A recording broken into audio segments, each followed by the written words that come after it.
ఆవకాయ ఆంజనేయ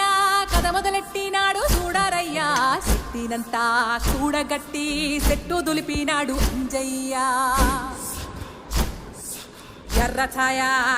ఛాయ కోతి అవతార వెంటమాయ కత్తి సేత పట్టకుండా కాయ కోసినాడు కపిలయ్యా అంజనమ్మ ముందు వంజుల్ పుంజుల్ సిడి మామిడి ముక్కలు కుప్పల్ తెప్పల్ టెంకలోని జీడి వంకలెన్నున్నా పులిగోరు పళ్ళతో పరపర తీశాడు రో